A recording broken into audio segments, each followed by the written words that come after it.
Hey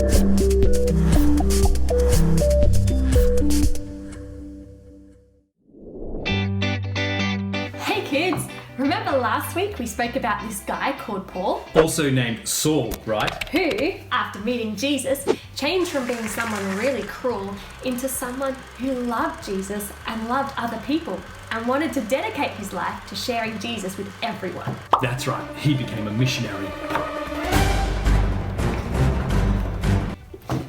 Well, today we're going to look at one of the amazing things that happened to Paul while he was sharing the gospel. Amazing? Yes, please. Now, this was not amazing like, woohoo, we're going to Disneyland and we can stay as long as we want to never have to go back to school again. Yes! Not amazing like that. No. You see, what Paul and his buddy Silas went through was actually humiliating and painful. Humiliating and painful.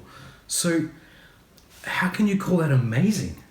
Well, first of all, the way Paul and Silas responded to the situation was pretty amazing. And then secondly, the way God rescued them out of their situation was totally amazing. Do you want to hear what happened? Yes, please. Well, Paul and his friend Silas were sharing the gospel. And even though this is a good thing to do, there are people out there who didn't like what they were doing. These people grabbed them and dragged them in front of the authorities. That's kind of like taking them down to the police station. Except they were in a marketplace and crowds of people were watching. Paul and Silas were stripped of their clothes, beaten with rods, and then thrown into prison. Wow.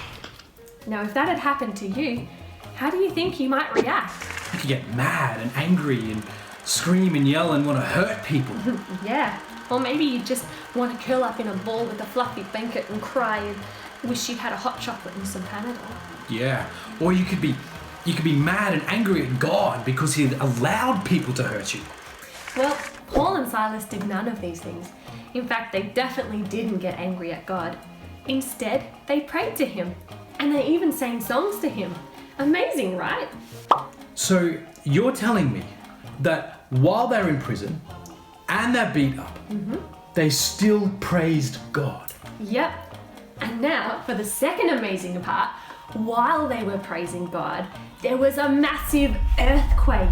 The prison shook, the doors were flung wide open, and the chains fell off them. Paul and Silas were free to escape. Yes, come on! But guess what? What? They didn't escape. What? They didn't escape? No. You see, the prison guard would have been in huge trouble if all of the prisoners escaped. Like, big trouble. That's big. And Paul and Silas didn't want that to happen. So they stayed in prison, reassured the guard that he would be okay, and then told him that he could be saved if he just believed in Jesus. And did he? Yep, he sure did. And his whole family did too. So even in jail, Paul and Silas were still able to spread the word of Jesus. And this was because they kept their eyes on God and how good he is. Because they focused on praising God, they didn't get discouraged by their situation. I think that we should learn from these two. Me too. And you kids can too. Did you know that when you're feeling discouraged or scared or hurt, then you can praise God? Praising God is just like telling him how good he is, isn't it? Yep, that's right. When we praise God, we're thinking of how good he is, all the wonderful things he's done, and then we just tell him. And then we just tell him. Praising God helps us to remind how good God is and how much bigger he is than our bad situation. And it reminds us that even if we're in a bad situation, he knows exactly how to get us out. We should praise God as much as we can. Yes, we should. And kids, you can praise God too. Just tell him how good he is. Yeah, you can sing along to a song that talks about how good he is. I love to sing to God. Kids, this week, how about you make it your mission to praise God a little bit each day? Yeah, you could pray to him or you could sing to him. You could even write a letter to him and post it in that mailbox that we made last week. Now, hopefully soon we'll be able to catch you in person at Kids Church. But in the meantime, let's just keep praising God anyway. Yeah. See you later. See ya.